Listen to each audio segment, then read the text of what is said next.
Hello दोस्तों, आपको क्या लगता है कि ऑस्टियोआर्थराइटिस की प्रॉब्लम खाली जॉइंट्स के पेन का या डिजेनरेशन का प्रॉब्लम है? कई बार बहुत सारी ऐसी इश्यूज होती है जो कि ऑस्टियोआर्थराइटिस यानी जोड़ों के जो घर्षण या खराब होने की प्रॉब्लम है उसको बिगाड़ सकते हैं। आज हम बात करेंगे ऑस्टियोआर्थराइटिस के पेशेंट को अगर किसी को जॉइंट का प्रॉब्लम है तो क्या क्या प्रिकॉशंस उनको रखनी चाहिए, यानी क्या क्या चीज़ों की सावधानी रखनी चाहिए जिससे कि उनकी प्रॉब्लम बढ़े नहीं और उनको प्रॉब्लम्स कम सामना करना पड़े या सर्जरी की ज़रूरत ना पड़े। टॉपिक पे जाने से पहले जो लोग हमारे चैनल पर नए हैं मैं रिक्वेस्ट करूँगा कि चैनल को सब्सक्राइब करें, वीडियोस को फ्रेंड्स फैमिली के साथ शेयर करें, क्योंकि कंटेंट किसी की ज़िंदगी बचाने, बदलने और हेल्दी बनाने के लिए उपयोगी हो सकता है। तो बगैर समय बिगाड़े चलिए शुरू करते हैं हमारे साथ वीडियो का सफर। ऑस्टियोआर्थराइटिस के पेशेंट्स को डेली प्रिकॉशन की जरूरत है ताकि जॉइंट्स में फ्लेयर अप नहीं हो और जॉइंट डैमेज नहीं हो। छोटे छोटे लाइफस्टाइल चेंजेस करने से भी कई बार लोगों की कंफर्ट और मोबिलिटी इंप्रूव हो जाती है। तो आपको जो भी इंप्रूवमेंट करने हैं वो उसको एक बार नहीं करना है, 5 मिनट के लिए नहीं करना है, दिन भर में एक बार एक्सरसाइज करने से फायदा नहीं होगा। आपको दिन भर डेली अपनी एक्टिविटीज को चेंज करना है, अपनी लाइफस्टाइल को चेंज करना है, जिससे आपके जॉइंट्स में प्रॉब्लम्स होने का चांस कम हो जाए। तो ऑस्टियोआर्थराइटिस के लिए जो लाइफस्टाइल चेंजेस करेंगे उसको लंबे समय तक आदत बना के करेंगे तो ज़्यादा फायदा होगा। डेली एक्टिविटीज के दौरान जॉइंट्स को ओवरलोडिंग मत करें। अगर आप बहुत हैवी वेट लिफ्टिंग करते हैं, लंबे समय तक खड़े रहते हैं, बार बार सीढ़ियाँ चढ़ते हैं, तो इससे जॉइंट्स के खराब होने का चांस ज़्यादा रहता है। तो जॉइंट्स को ओवरलोड मत करें, ओवर स्ट्रेस ना करें। बिल्कुल बैठे बैठे का जीवन व्यतीत करना है वैसा भी नहीं करना है। अगर बहुत ज़्यादा एक्टिविटी करेंगे तो पेन बढ़ेगा, बिल्कुल कम एक्टिविटी करेंगे तो जॉइंट स्टिफनेस होगा। तो इसलिए थोड़ा एक्टिविटी आपको करना है, लेकिन बहुत ज़्यादा ओवरलोड अपने जॉइंट्स को मत करिए, खासकर जिस जॉइंट में ज़्यादा प्रॉब्लम है। नहीं तो आपको प्रॉब्लम ज़्यादा होगा, पेन ज़्यादा होगा और आपकी जॉइंट की स्टिफनेस बढ़ जाएगी। इसके अलावा एक हेल्दी बॉडी वेट करना है। अगर आप 5 से 10% भी अगर बॉडी वेट को कम कर लेते हैं तो ये भी जॉइंट के स्ट्रेस को और पेन को सिग्निफिकेंटली कम करता है, खासकर जिनको घुटने का ऑस्टियोआर्थराइटिस का प्रॉब्लम है। तो हेल्दी बॉडी वेट मेंटेन करने से ऑस्टियोआर्थराइटिस की प्रॉब्लम को कम करने में मदद मिलती है। इसके अलावा एक प्रॉपर पोस्चर मेंटेन करें। अगर जब आप बैठ रहे हैं तो पीठ को प्रॉपरली सपोर्टेड रखें। आगे की तरफ झुक के या स्लाउड्स करके अगर आप बैठ रहे हैं तो उससे आपको दिक्कत हो सकती है। इसके अलावा जब आप वर्क स्पेस में काम कर रहे हैं तो भी प्रॉपरली अगर वो इसको यूज़ करेंगे और प्रॉपर वर्क स्पेस में बैठ के काम करेंगे तो जॉइंट पर आने से स्ट्रेन नहीं पड़ेगा। यदि आप प्रॉपर पोस्चर नहीं मेंटेन करेंगे तो जॉइंट का स्ट्रेन की प्रॉब्लम बढ़ जाएगी। इसके अलावा आपको लो इम्पैक्ट एक्टिविटीज़ करना है हाई इम्पैक्ट एक्टिविटीज़ के बदले, यानी अगर आप कूदने का या भागने का या जंप करने का या इस तरह का कोई एक्टिविटीज़ करते हैं या कोई हाई इम्पैक्ट स्पोर्ट्स खेलते हैं तो उसमें चोट लगने का चांस ज़्यादा हो सकता है। उसके बदले वॉकिंग है, साइकिलिंग है, स्विमिंग है, ये कंपेरेटिवली ज़्यादा सेफ एक्सरसाइज है। इससे आपको चोट नहीं लगेगी और आपको कंपेरेटिवली ऑस्टियोआर्थराइटिस की प्रॉब्लम कम होगी। इसके अलावा आपके जॉइंट्स को कोई भी एक्टिविटी करने से पहले प्रॉपर वार्मिंग अप करिए, जिससे जॉइंट्स में स्टिफनेस कम होगी और जॉइंट्स को मूवमेंट के लिए वो प्रिपेयर करता है। जॉइंट्स के लिए प्रॉपर स्ट्रेचिंग एक्सरसाइज भी अगर आप करेंगे तो इससे भी जॉइंट्स को प्रॉपर मोबिलिटी मिलती है और पेन का प्रॉब्लम कम होगा। तो यानी एक्सरसाइज करने से पहले प्रॉपर वार्मिंग अप करिए और प्रॉपर स्ट्रेचिंग एक्सरसाइज करिए, जिससे कि आपके जॉइंट्स में पेन या प्रेशर कम पड़े। अगर किसी घुटने का पर्टिकुलर जॉइंट का ज़्यादा प्रॉब्लम है तो घुटने के लिए ब्रेसेस पहन सकते हैं, वॉकिंग स्टिक्स का प्रयोग कर सकते हैं, ऑर्थोटिक फुटवेयर जो कि स्पेशली डिजाइन फुटवेयर होता है इस तरह के पेशेंट्स के लिए, उसका प्रयोग कर सकते हैं। यह आपकी जॉइंट की प्रॉब्लम को कम करता है और आपके जॉइंट पर पड़ने वाले लोड को कम करता है, जिससे आर्थराइटिस की प्रॉब्लम कम हो सकती है। इसके अलावा आप अगर जॉइंट की सिकाई करेंगे तो इससे भी फायदा मिलता है। अगर आप हीट अप्लाई करते हैं तो वो स्टिफनेस को कम करता है। ठंडे पानी से या बर्फ से सिकाई करते हैं तो सूजन को कम करता है। तो अलग तरह से सिकाई करने से भी, हॉट फर्मेंटेशन करने से भी फायदा मिलता है। सिकाई कैसे करते हैं और अलग अलग तरह की सिकाई कौन कौन सी होती है इसको ऑलरेडी अलग अलग वीडियोस में हमने कवर किया, आप उसको जरूर चेकआउट करें।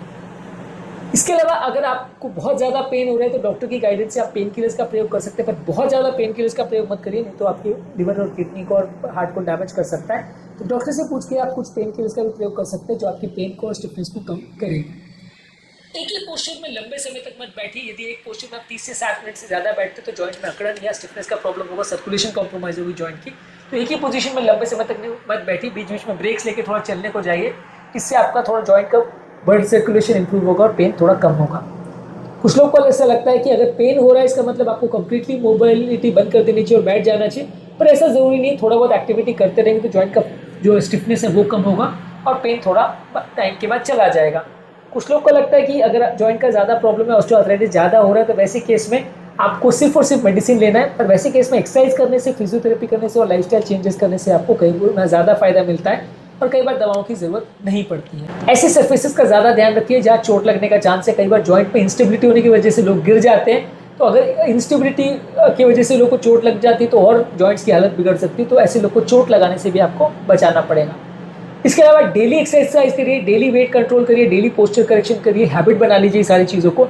इससे भी आपके जॉइंट में सिग्निफिकेंट आपको फायदा देखने को मिलेगा। ज़्यादा ठंडे एनवायरनमेंट में और ज़्यादा ह्यूमिडिटी में भी कई बार लोगों का पेन का परसेप्शन बढ़ जाता है। तो जॉइंट को ज़्यादा ठंड से और ह्यूमिडिटी से बचाएं। इससे कंपेरेटिवली आपको फायदा मिलेगा। हालांकि कितना ये जॉइंट की प्रॉब्लम को बिगाड़ता है इस पर कोई क्लियर कंसेंसस नहीं है, लेकिन बहुत ज़्यादा ठंड के एक्सपोजर से जॉइंट में पेन बढ़ सकता है, तो आपको इससे जॉइंट को थोड़ा बचाना चाहिए। जॉइंट से अगर नॉइज आ रही है, क्रैकनेस आ रही है, तो अपने आप में कोई नुकसानदायक नहीं है, पर अगर बहुत ज़्यादा आ रहा है तो डेफिनेटली जॉइंट स्ट्रेस आउट हो रहा है, तो बहुत ज़्यादा नॉइज अगर आ रही है तो डॉक्टर को आपको दिखाना पड़ेगा।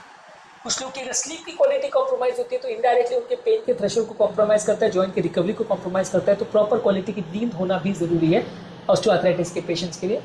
जिन लोग को डायबिटीज़ है, डायबिटीज़ का कंट्रोल प्रॉपर नहीं होगा तो भी ऑस्टियोआर्थराइटिस को बिगाड़ेगा, तो डायबिटीज़ को प्रॉपर्ली कंट्रोल करना जरूरी है। जिन लोग को मेटाबॉलिक सिंड्रोम है, जैसे बीपी, शुगर, कोलेस्ट्रॉल या फैटी लिवर या अल्जाइमर जैसे प्रॉब्लम्स है, ये मेटाबॉलिक सिंड्रोम की जो प्रॉब्लम्स है ये भी आपके ऑस्टियोआर्थराइटिस को बढ़ाती है, तो इसको भी आपको प्रॉपर्ली कंट्रोल करना पड़ेगा, मैनेज करना पड़ेगा। तो अगर जॉइंट का प्रॉब्लम है तो प्रॉपर जल्दी इमेजिंग करने से भी आपको फायदा मिलेगा। जॉइंट की कंडीशन को आप पहले अगर एमआरआई से या एक्सरे से अगर जांच कर लेते हैं तो उससे आपको पता चल जाए कि कौन सा जॉइंट खराब हो रहा है और आप जल्दी प्रिकॉशंस ले सकते हैं। ऑस्टियोआर्थराइटिस के पेशेंट में लोडिंग पैटर्न से बहुत ज़्यादा फर्क पड़ता है। कितना लोड पड़ रहा है और कैसे लोड पड़ रहा है ये भी बहुत ज़्यादा डिसाइसिव फैक्टर्स है। तो अगर लंबे समय तक आप बैठे रहे उसके बाद सडनली अगर आप बहुत ज़्यादा वजन उठा लेते हैं तो जॉइंट्स में पेन होगा, तो आपको थोड़ा सा प्रॉपर वार्मिंग अप करना चाहिए और सडनली जॉइंट्स को ओवरलोड नहीं करना चाहिए। पेन जो है ऑस्टियोआर्थराइटिस में अक्सर एक्टिविटी लिंक्ड होता है, कंटिन्यूस पेन नहीं होता। तो अगर किसी एक्टिविटी के बाद आपको पेन हो रहा है तो उसको इग्नोर मत करिए और डॉक्टर से दिखाइए, नहीं तो आपको वो कई बार प्रॉब्लम आपकी लॉन्ग टर्म में बढ़ जाएगी। थोड़ा बहुत अगर आप जॉइंट मूवमेंट करते रहेंगे तो 2012 में एक आर्टिकल में बताया गया था कि मॉडरेट जॉइंट मूवमेंट करने से ब्लड सर्कुलेशन और साइनोवियल फ्लूइड का सर्कुलेशन इंप्रूव होता है, इससे कई बार आर्थराइटिस की प्रॉब्लम कम हो जाती है।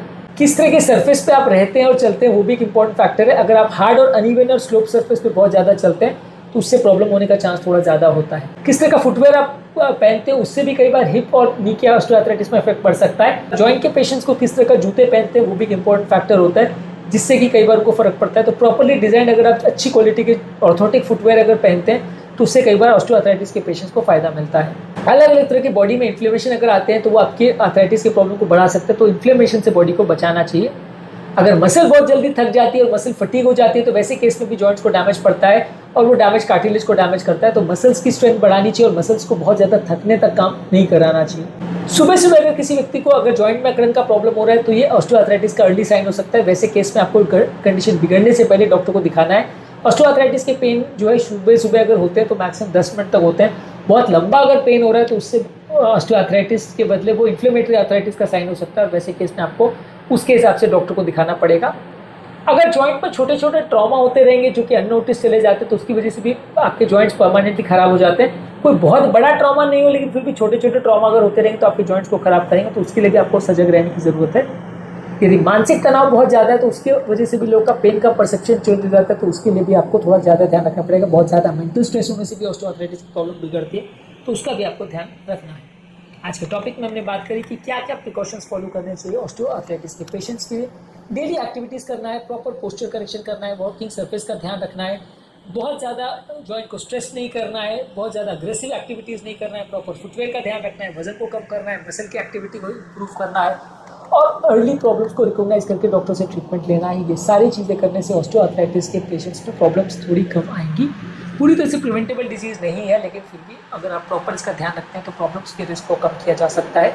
उम्मीद करूँगा कि आज के टॉपिक में कुछ नई बातें जानने को मिली होंगी। जो लोग हमारे चैनल पर नए हैं और रिक्वेस्ट करूँगा कि चैनल को सब्सक्राइब करें, वीडियोज़ को फ्रेंड्स फैमिली के साथ शेयर करें, क्योंकि कंटेंट किसी की ज़िंदगी बचाने, बदलने और हेल्दी बनाने के लिए भी हो सकता है।